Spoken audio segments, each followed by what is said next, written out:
Okay, good morning, everyone. My name is Tpmg, as you all know. Uh, Today, the session of today will focus on media law. We'll be looking at media law. Media law is very essential to be understood by media practitioners and media organizations, that is by journalists. They need to know how a media law operates. They need to know the laws governing the coverage of news and writing of reports.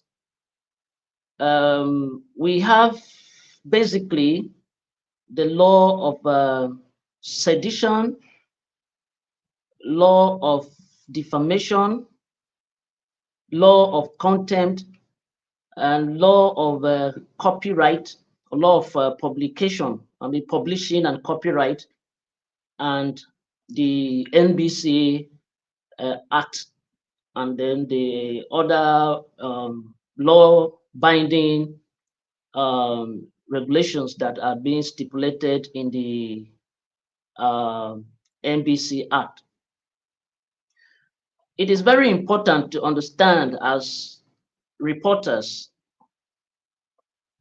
that before you write anything concerning the government, you need to ensure that what you're writing is not going to constitute sedition.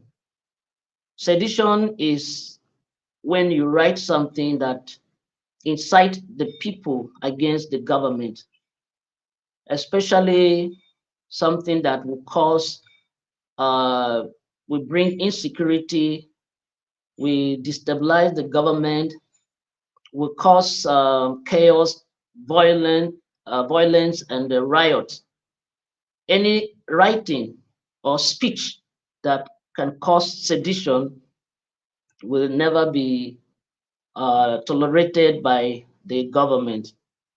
For instance, if a report comes out that the present president of Nigeria, Bola Ahmed Tinubu, is not competent to govern the country, if any reporter writes something like that, that is not competent enough to govern the country and should be overthrown and should be dislodged as the president of Nigeria, that constitutes a sedition writing, a seditious writing, rather. It goes against the law of sedition because you are writing or saying something that will make the people, the public, to rise against the government. So you will be sentenced for committing an act that is likely to bring violence in Nigeria that would lead to destabilizing the government or overthrowing the government. So that is to be taken note because the criminal, the sections 50 to 52 of the criminal code and sections 416 to 422 of the penal code stipulates the offenses that an individual will commit and then the punishment that would be given to the person who commits who goes against the law of sedition. So it means if you commit any act that would bring violence or try to destabilize the government, you would be sentenced to 1 year imprisonment. That is what the law says. You will be sentenced to 1 year imprisonment, and then there may be other or punishments that can be melted on the offenders as the court may find it deemed or fit. So it is important that reporters should know how to go about. It's not everything you write against the government. You must be extremely careful, even if certain things are actually true. Trying to incite people to to fight the government, to overthrow the government, even if certain things are real, it becomes a crime. It becomes an offense. Even if truly things are not going well, and everybody knows maybe the hardship is intense, it's very terrible, biting, and everybody is feeling the heat of that. It doesn't mean that you write and then encourage people to go against the government if policies are anti-people. It is very inappropriate. Journalists can address issues and suggest ways the government can improve on policies that will be pro people, policies that will carry people along, policies that will make people feel the dividend of democracy. It would be wrong for reporters to dive into writings or broadcasting that would encourage people to pick arms against the government or begin to organize various protests to destroy government properties and also to invade government functions and cause mayhem. It will be a crime once a journalist does that by their report or by the broadcast they may make or by the reports they may give in the print or social media. So it constitutes a kind of a crime against the government. So sedition is a very serious crime that journalists must be aware and should take into consideration these things before you write anything about the government. You should know the way to put it. You must not write in a way that will incite people against the government. I am not saying that the government shouldn't be criticized. The government should be criticized when it has failed to deliver, but such criticism should be constructive. When it goes the other way, it's no more constructive. Constructive criticism requires that you give specific ways you feel the government should handle certain issues. You try to let the government to know that her policies are not favorable. They are causing hardship and bringing certain things down, affecting the economy, education, agriculture. So these are the ways suggested that the government should follow, or these are the people the government should employ so that they would be able to actually tackle certain issues effectively and be able to work so that the impact can be made. Journalism is about bringing change to the community positively and not to bring negative change. So you need to understand that when the government fails in any aspect, the duty of journalists is to ensure that they correct the government by putting the government back on track and not to destroy the government using the people by writing, inciting, or making inciting statement or comment. So seditious writings are liable to writers are liable to 1 year imprisonment if found guilty. Now, in sedition, you must be very careful as reporters. The fact that you didn't write or say something, but you share it or reprinted it or reposted it means you are also guilty of a crime. So before you reproduce any information, any news story, or anything that anybody says, you must be sure because the law is binding on people who make the original owners of the information or the broadcast or the story, and then the platform that print, broadcast, or shares such stories to are found guilty. So you must be sure that what you are saying is correct, is right, and it's not what we bring violence to the community that would lead to fighting the government. The next is law of defamation. Some people have asked questions about defamation, that what is defamation? Defamation has two categories. We have libel, then we have slander. These are two types of defamation that are committed by journalists, which they need to avoid because there have been issues of journalists and media organizations being sentenced or sued. having various litigations because of defamation, defamatory posts, defamatory writings, defamatory comments, defamatory broadcasts. A reporter is supposed to know that libel is published or broadcast defamation. When you say something that tarnishes someone's image, it becomes a defamation, that is libel, that is defamation, which is being published in the newspaper or is posted on social media such as Facebook, Twitter, or other media platform, or is being, broadcast on NTA, AIT, Arise TV, and others, or Radio Nigeria, as the case may be. It becomes libel when you say false things about somebody. Then slander is a kind of verbal defamatory statement that one is being made verbally, that may not be published, may not be broadcast, but may be verbally said by a reporter, maybe in an event or in a town hall meeting presentation, or in a conference, or in any gathering where one makes such statements. It becomes slander, verbal defamation.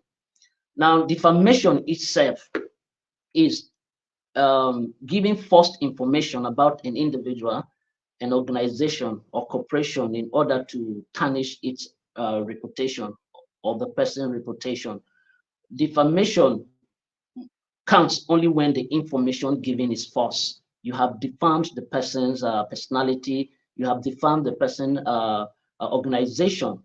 For instance, if you accuse someone of corruption, of embezzlement, and you have no evidence to prove that a particular government official embezzled a certain amount of money, and if you are being sued, if there is any litigation, you will be charged for defamation. The person will sue you for defamation of character. And for you to be freed from that, you must have sufficient evidence to prove that the person embezzled the stated amount. If it is 50 million, 60 million, you must have documents to support that.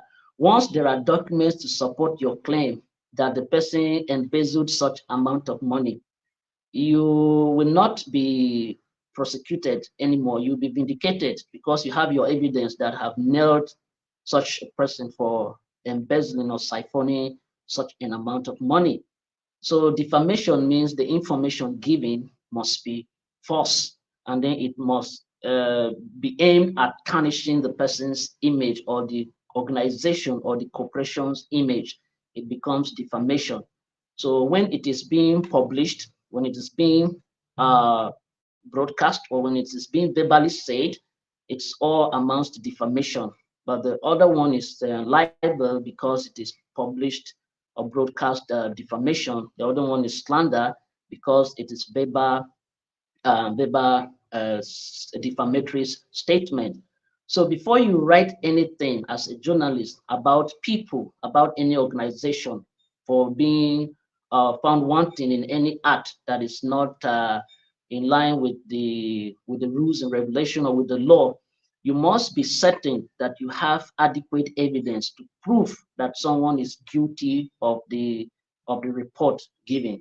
You must have sufficient evidence. If you are accusing an organization of not producing products in line with NAFDAC guidelines, then you must have evidence to show that such products don't follow NAFDAC guidelines. They go against NAFDAC guidelines for producing certain consumables. So if you have evidence to prove that the production process was not purified, not decent, maybe they are using dirty water, not purified, using unsterilized equipment, using very terrible chemicals that can gradually cause health challenges, then you need to have proof. You need to have proof. That is where investigation comes in. So in order not to be found wanting in defamatory situations, you must be able to dig deep and get sufficient proof about what you want to write about anybody or any organization. You must ensure you have sufficient and evidence that cannot be doubted, evidence that are incontrovertible, evidence that are more than enough, so that anyone that sees such evidences would know that yes, what you have is enough to nail the culprit. So you must be sure of what you are doing, otherwise, head will roll. Once you are found guilty, you will suffer. The organization you work for will also suffer it. So when things happen like that, the reporter who reports the story suffered it. The organization that publish or broadcast the story also suffer it. So at times fines will be melted on the organization, and then in other situations, the organization or the reporter might be asked to write a retraction later, a letter to retract the statement, apologizing, stating that the statement was wrong, was written wrongly, an apology will be given. And maybe some may say you should publish it in 3 local or 2 local papers, and maybe 3 dailies, as the case may be, or it should be broadcast on a national TV or your international TV station, as the case may be.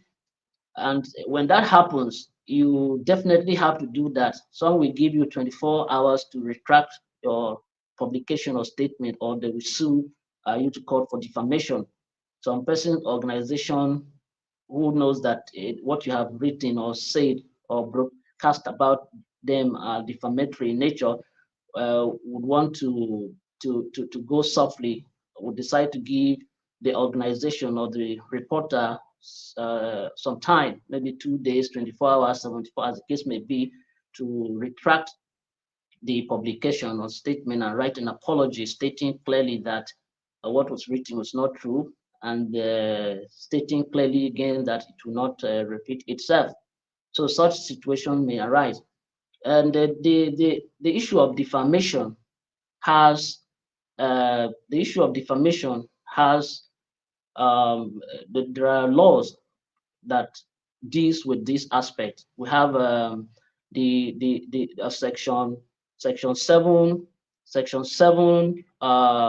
3 no section 373 of the penal code talks about defamation. What defamation is: an injurious statement or comment, or an injurious act that is meant at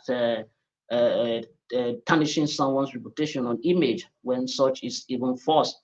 Then section 375 of the Penal Code Act still stated the punishment to be meted on offenders of defamation. When you commit defamation, if the defamation is being committed by someone who is not aware, assuming a reporter writes a story that is defamatory, and you share the story, you know, for the person who wrote may be slammed with 2 years imprisonment, and the person who shares or reproduces the story may face a 1 year imprisonment. So it goes that way, knowing too well that you are aware that such a statement or a report is defamatory, and you still went ahead to share such stories. It amounts to a criminal offense. It's a crime. So you will be slammed with a year imprisonment. Then the originator of the defamatory post statement, comment, or report will be slammed with 2 years imprisonment. So that is under law of defamation. Then the other aspect is law of content. Law of content. That is contempt of court. When issues of court are issues that should be taken very seriously, because if the court issues information or states that certain areas should not be delved into, certain issues should not be reported till further notice, of the court gives any injunction and states certain things that should be followed, or maybe in the court of law you are barred from attending proceedings in the court, or to take pictures in the court, or to do certain things in the court. Once the information states that you shouldn't behave in a particular way in the court yard or in the court premises or during court proceedings, once a reporter goes against that, he or she has committed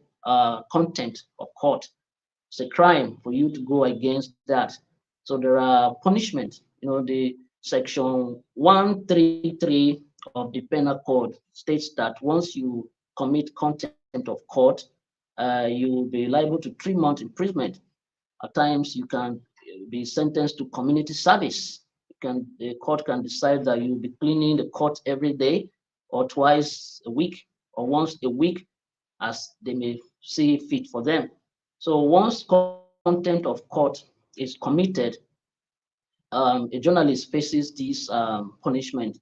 So it is important that once court uh, injunctions are given or courts issue statements or comments on issues and state clearly what should or should not be done, journalists are supposed to abide by this. They should ensure that they follow what is being said so that they will not be caught in the wave of offending or going against the stated statement or going against the established rule.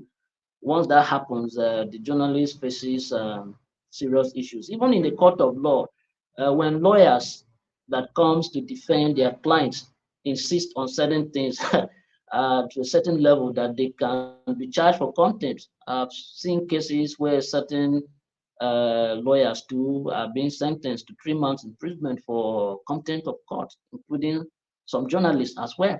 So it is a crime that should be avoided. It's considered a misbehavior.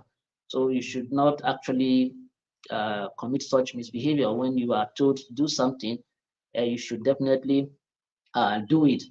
Although contempt of court doesn't fall under criminal code, it's the penal code that it's fall under. So it's something that one should actually be careful not to be a victim of that.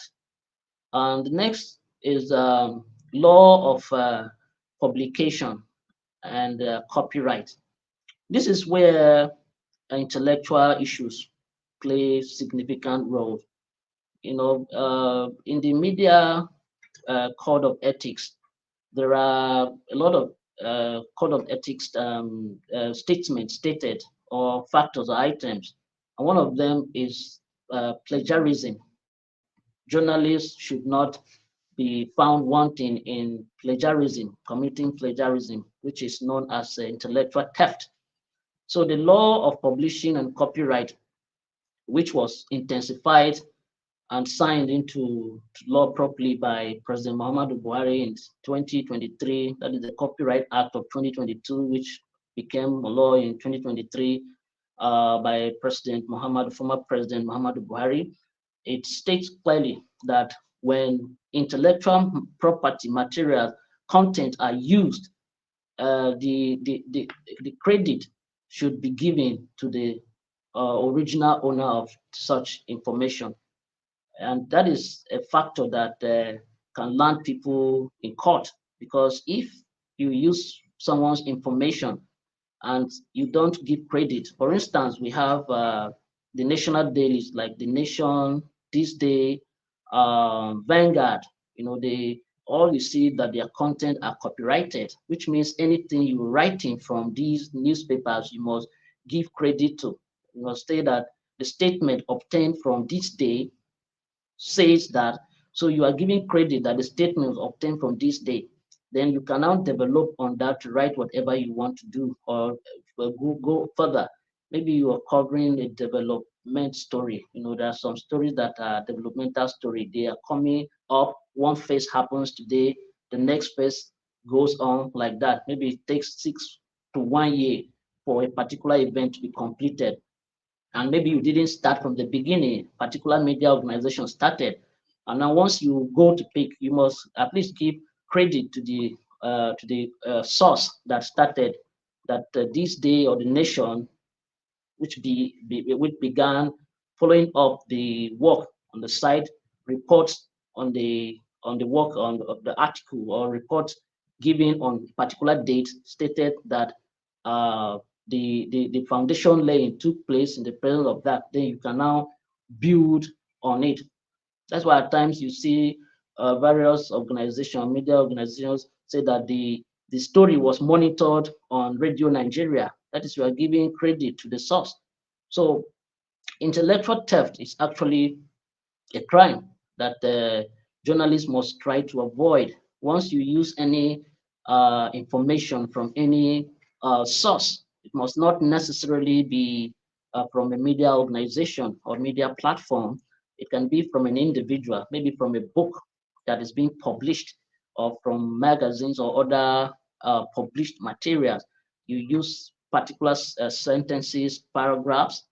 You need to give credit. In some situations, authors or originators of certain content would say before you should use any information, maybe more than one page or 2 pages of their publication, you must write. That is, you must write. There should be a written permission. You must write to obtain permission from them before you can go ahead. There are certain contents that when you want to use them, some publishers will tell you that if you want to use any of a material more than one page or more than 2 pages or three, as the case may be, you need to write. You need to write to obtain permission, and they will approve that before you can go ahead to use. Even when you use that and you give credit to the source, they may still take it as an offense because it is stated there that before you use a whole page or two or three of their content without paraphrasing, then you must write to them when you want to use everything. So some will state like that. And one thing again that journalists or reporters need to take note is paraphrasing. There are certain things you read and then you rewrite, except when direct quotations are required to be made in your report, because direct quotations you write exactly as being said by the originator or the speaker, a particular statement. So you quote as being stated. That is a direct quotation. Then you can also do indirect quotation as well. And then in doing that, you must be able to paraphrase when the need arises. You need to paraphrase certain information so that you can move away from plagiarism, because it is an offense. It is an offense, serious offense. Intellectual theft is a serious offense that reporters are not supposed to be found wanting.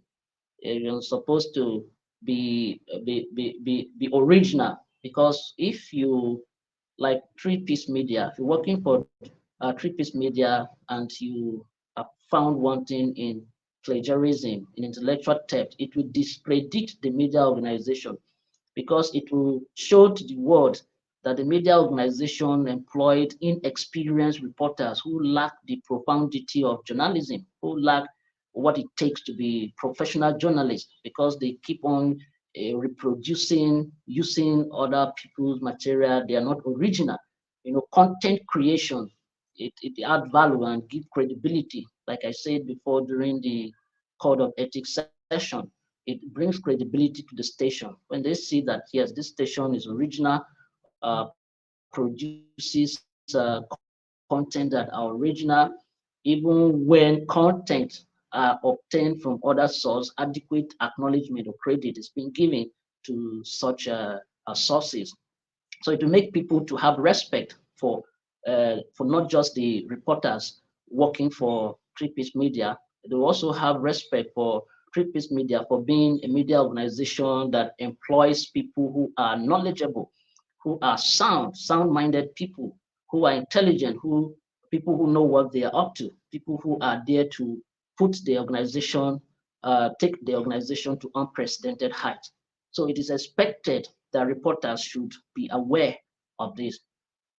Now, the other one is the NBC Act that governs speech. There's something that is called hate speech, or speech that would incite violence or would bring other people to fight. This may not be said to be sedition, because this one is a hate speech that is characterized to be a general one that causes other people to rise against themselves, create resentment when it's not supposed to be there.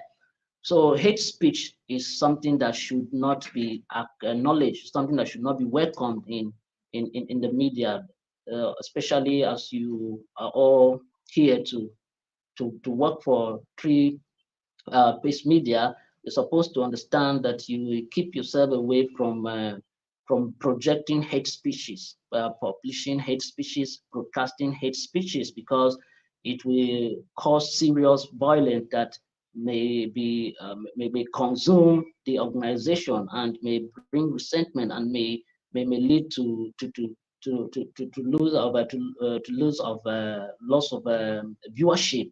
So it's something that should be taken very seriously. I remember very well in 2002, November, precisely 2002, when Miss World was supposed to be hosted in Nigeria.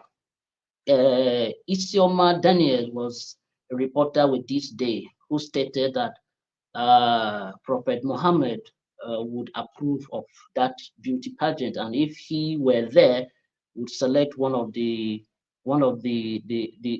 contestants to be his wife. This statement that looks so simple led to a lot of situation. The statement prevented the Miss World to be held in Nigeria. It was moved to another country. The statement on 16th November led to serious crisis. 16 November 2022 led to serious crisis in Nigeria. The crisis erupted in Kaduna. This Day office in Kaduna was burnt down, although there was no casualty because the staff of This Day weren't in office then when the attack came up, or maybe they heard of the plan and left because there was no casualty recorded, but the facilities were burnt down. These day newspapers that were kept were burnt down. Everything was destroyed because of that statement that was made. Reporters are supposed to understand the religious vitality of Nigeria, how Nigeria is fragile religiously. So in reporting issues that has to do with religion, reporters must be extremely careful. They need to understand a lot about religion, Islamic religion, and the Christianity. They should know, what will I say that will ignite crisis? What is it that should not be said? It's the responsibility of the researcher to interact with people. There are clergies, there are imams, there are pastors that you can meet. You can tell them, I want to write a story about Islam. I want to write a story about Christianity. How should I go about it? Because I don't know certain things that if I put here will create problem. I want to. So, what direction do you think I should go that way? Or maybe when you write anything before you transmit, publish, or broadcast, you meet an Islamic cleric if it is something that is going to portray the Islamic religion. Then you need to meet them who are experts, who look at what you have written. I will tell you if this thing goes on air, it will turn Nigeria upside down. You need to remove this statement, remove that statement, remove this word, and then you can write it to be this way.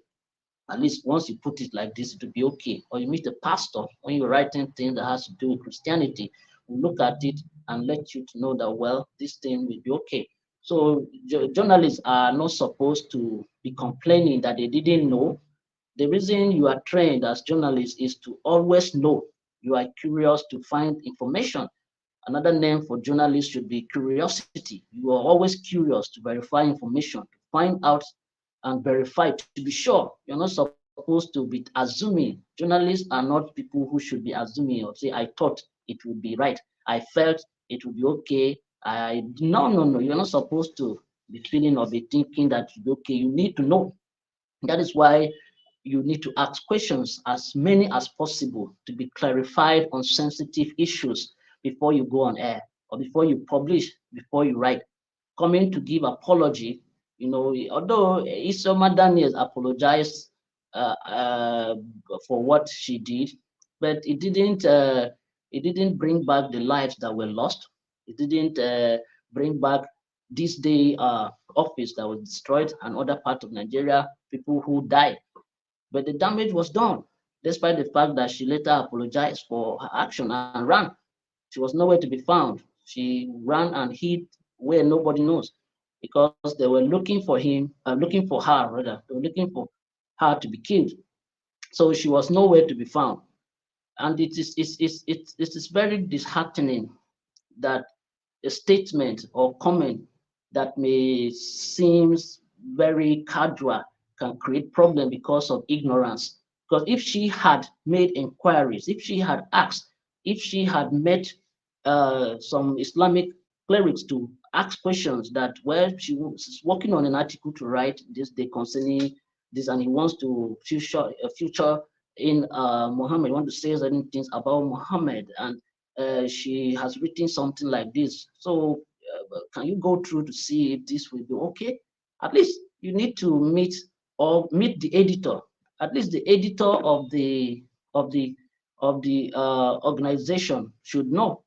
I believe that the editor maybe allow that to happen because before certain reports come on, editors go through what is being written. They are the gatekeepers of media organization. They go through what is being written and they edit. So it is not completely her fault. It's the fault of the editor of this day for allowing that to go on air. So even when journalists make mistakes by submitting reports, before reports are being broadcast, they are being written, published, posted on Facebook using platform of media organizations, the editor goes through the content, the videos, the audios. So the editor should be a professional. It's part of what should be really taken seriously by all media organizations. Because once you employ an editor who doesn't know what he's doing, he will lead the media organization into a state of disrepute by allowing content that will create violence, will create problems, will bring defamation, sedition, and may lead to the closure of the station because the National Broadcasting Commission (NBC) stated certain offenses that once committed you will be fined or the license given for your operation will be withdrawn. The media organization or media house will be shut down when certain offenses are being committed. So it is expected that editors of media organization must be very competent because reporters may apply sentiments in what they may write. Maybe someone who doesn't like Muslims may write certain things to satisfy his or her own sentiment, or someone who doesn't like Christians may write certain things to satisfy his or her sentiment. And once that gets to the desk of the editor, it is left for the editor to use his professionalism as being in the field for a very long time, being conversant with media code of ethics, being conversant with media law and other aspects governing media operations should know that this publication or this story will not go down well and have to remove the content or edit by paraphrasing or rearranging it as the case may be before it gets to the audiences. So it is very important that apart from understanding of reporters, because an editor is a reporter, it is expected that before you become an editor, you have worked as a reporter for so long. You have worked on the field, in the studio, or worked as a writer for so long before you become an editor. An editor of any media organization is not a task to be given to beginners, someone who just graduates from media school and then you just employ the person as an editor of a media organization. It's not appropriate. It's good to give people who are experienced in the field, who have worked for a very long time in the field and understands media challenges, media ethics, media law, and knows everything that happens so that the content that leaves the media organization to the audience they will be disseminated appropriately without any issue that will lead to litigation or will bring violence. So it is expected that editors should play their roles too, because in keeping media law, the whole thing falls on the desk of the editor. Because if a reporter writes anything that will go against the law of sedition, if a reporter writes anything or says anything that will go against the law of defamation, if a reporter writes anything that will go or says that will go against the law content of court, law of publishing and copyright. The whole thing goes to the editor. It's the editor who finally approves before the information or the news is being disseminated. So the editor is the gatekeeper of the media organization. It's what he approves that goes on air or is being printed or published. So if a beginner, maybe a reporter that has just gone to the field, is working, is not experienced and may not be used to certain things, write or say something that you are to edit, you remove certain content, maybe you re-educate the person, give the person reorientation that, well, this is not how this thing is done. We go to your beat, ensure that you do this, you do that, put these things together. This is the way you interview people. When they answer, you give follow-up questions because there are certain questions that may not be scripted. They only come as follow-up. Maybe the scripted question, when someone answers and leaves gap for follow-up, you ask to be able to elicit information from the interviewee. So it is important that editors should be very competent people who should not leave any room for error and be as mentors and be as advisors to others so that the station's credibility will be upheld and the station will grow from strength to strength. Thank you very much.